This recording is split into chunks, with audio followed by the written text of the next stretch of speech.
Bonjour, bienvenue dans cette deuxième vidéo sur l'aroma intégral. Et maintenant, je vais vous parler de cette thématique de la vibrance, vibrer en 4D avec les huiles essentielles. Donc, l'aroma intégral, comme je vous ai expliqué précédemment, c'est une approche ancestrale de l'art aromatique.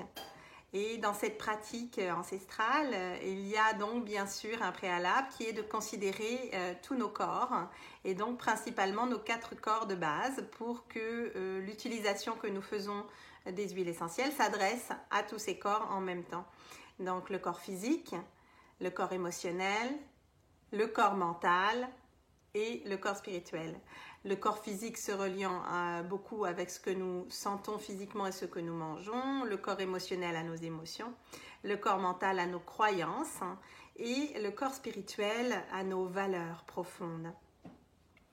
Alors, l'aroma intégral en tant que pratique aromatique, elle est là pour lier, relier, réconcilier, réunir.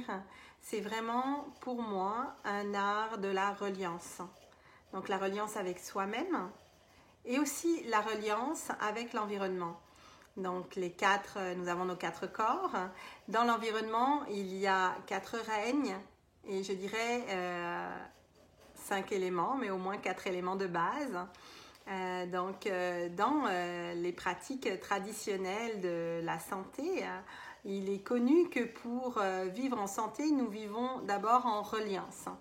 La reliance au règne, donc au règne minéral, les minéraux qui sont en lien avec notre structure. Ensuite, le règne végétal, tout l'univers des sensations, l'univers de reliance qui a beaucoup à voir avec le monde végétal. Et ensuite, le règne animal qui parle beaucoup de nos instincts et de nos émotions. Dans la nature, dans les peuples traditionnels et autochtones, cette reliance au monde minéral, végétal, animal et humain, elle est intrinsèque, elle est de base. Alors nous, dans notre pratique quotidienne de l'aroma, nous pouvons aussi nous relier à toutes ces dimensions à travers la rencontre de l'essence aromatique. C'est comme de revisiter notre dimension chamanique, on pourrait dire, si on veut mettre un terme, une étiquette, ce serait ça qu'on dirait, notre dimension chamanique. Alors après ces 4 règnes, nous avons aussi la reliance aux 4 éléments de base qui sont la terre. La terre est donc la matière de notre corps, l'eau. Et donc l'eau et les liquides de nos corps, on sait qu'on est à 75% confectionné d'eau, donc c'est très important. L'air qui a tout à voir avec nos pensées, l'univers des pensées est relié à l'air, et donc par exemple un excès de petits hamsters qui roulent dans la tête, les pensées aussi qui vont à fond, c'est l'air, c'est l'élément l'air, l'élément vata qui est déstabilisé, on dirait en Ayurveda. Et enfin, le 4e élément, et non le moindre, le feu. Donc le feu du cœur, le feu de notre énergie sexuelle, le feu de l'esprit. Le feu étant l'élément le plus relié donc au corps spirituel et donc à l'âme. Et on sait que nous avons besoin de feu au quotidien pour avancer. Si nous n'avons plus de feu, nous n'avons plus le goût de rien. Et si nous avons trop de feu, ou nous ne savons pas comment le canaliser, parce que je ne crois pas que nous n'ayons jamais trop de feu, mais si nous ne savons pas comment canaliser le feu, ça peut être les explosions de colère, ça peut être une vie sexuelle frénétique, tous les désordres qu'il peut y avoir avec l'élément feu. Alors, c'est vrai que les huiles essentielles, elles ont aussi cette portée et ce lien aux éléments. Et à la fois, elles nous permettent de les re-rencontrer en nous et aussi de ramener, de pacifier ou au contraire de stimuler quand on a besoin. Mettons dans un état de fatigue, le feu va me stimuler.